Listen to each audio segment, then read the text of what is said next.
유튜브 쇼츠를 보다 보면 아이돌의 평균 키부터 짧아진 노래 길이, 없어지는 한글 가사들, 사라진 포지션 등 K-팝의 변화에 대해 많은 이야기들이 나오고 있는데요. 그런데 정말 달라졌을까요? 키 작은 걸그룹.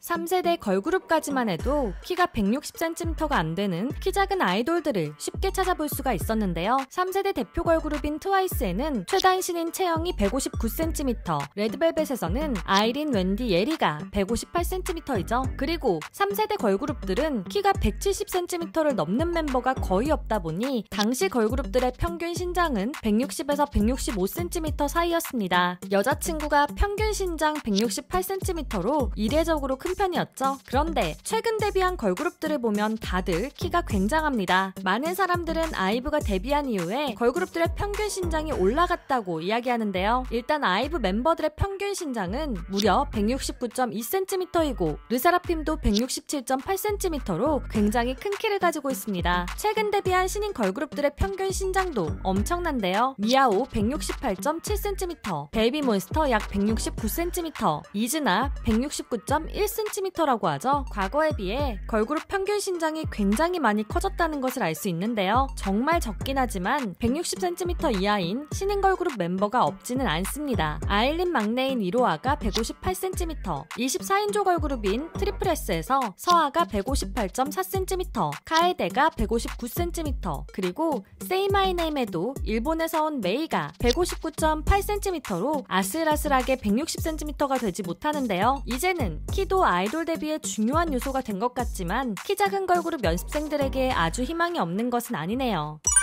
사라진 포지션?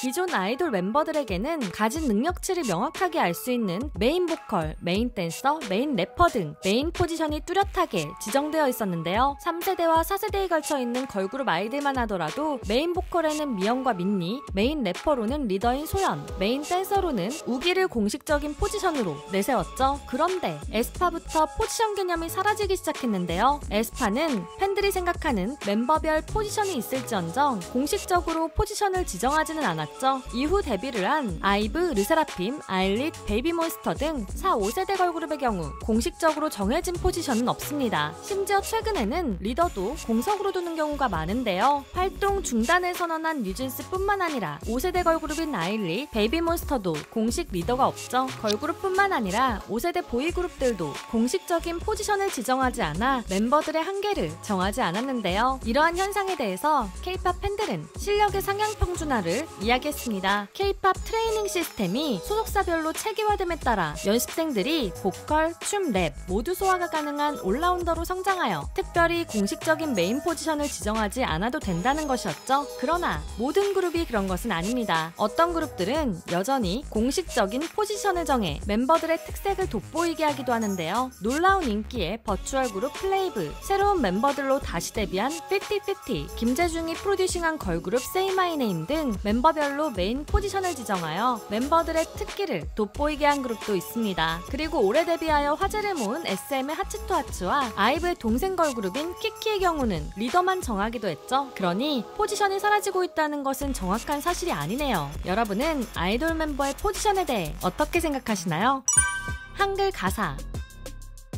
K-팝이 글로벌하게 인기를 얻게 되면서 변한 것 중 많은 국내 팬들이 아쉬워하는 부분은 한글 가사 비중이 굉장히 줄었다는 것인데요. 트와이스를 보면 얼마나 줄었는지 바로 알 수 있습니다. 트와이스의 데뷔곡 우아하게는 한글 비중이 약 60%였는데 가장 최근 컴백곡인 스트래티지에는 한글이 단 한 글자도 들어가 있지 않죠. 보이그룹도 같은 상황인데요. 예시로 세븐틴의 경우 데뷔곡 아낀다는 한글 비중이 약 76%였는데 작년 컴백곡인 러브머니 페임의 경우 한글 비중이 약 27%밖에 되지 않죠. 최근 아이돌들의 컴백곡은 어떨까요? 대표적으로 최근 멜론 1위를 차지하고 있는 제니의 Like 제니는 한글 가사가 약 5%밖에 되지 않는 것을 확인할 수 있습니다. 그런데 재미있는 사실도 있는데요. 작년 멜론에서 연간 1, 2위를 차지한 노래들은 모두 한글 가사 비중이 높다는 것이죠. 1위는 약 72%의 한글 가사로 첫 만남의 설레임을 표현한 투어스의 첫 만남은 계획대로 되지 않아였고 2위는 100%의 한글 가사인 아이들의 나는 아픈 건 딱 질색이니까였습니다. 유튜브 뮤직 코리아의 2024년 연간 1위 곡 역시 한글 비중이 높은 곡인데요. 바로 약 95%가 한글 가사인 QWER의 고민 중독이죠. 그만큼 국내 K-팝 팬들은 한글 가사가 전해주는 감정을 그리워하는 것 같은데요. 글로벌 인기가 엄청난 K-팝에 영어 가사가 늘어나는 것은 어쩔 수 없지만 국내 팬들을 위한 노래도 함께 있다면 좋을 것 같습니다. 3분 이상의 곡.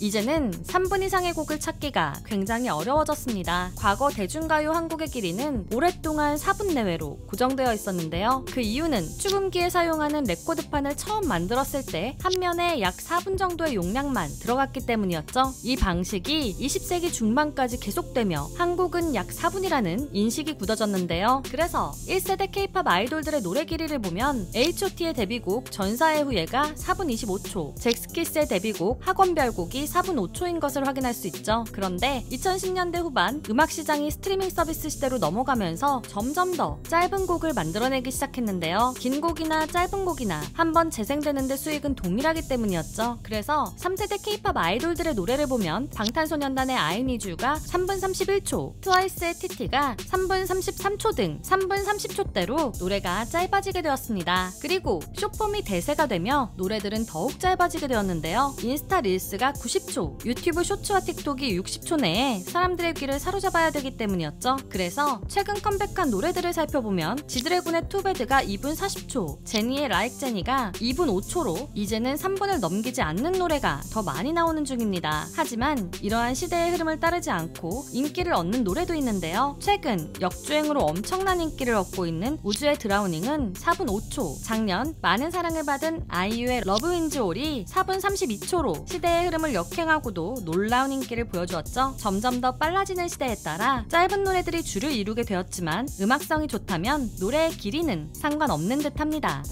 시대의 흐름에 따라 K-팝의 모습이 변한 것도 있었지만 다시 돌아오는 흐름도 있는 것 같은데요. 올해의 K-팝은 또 어떻게 달라진 모습을 보여줄지 기대가 됩니다. 지금까지 여러분들의 가장 가까운 K-팝 친구 두유람이었습니다. 안녕!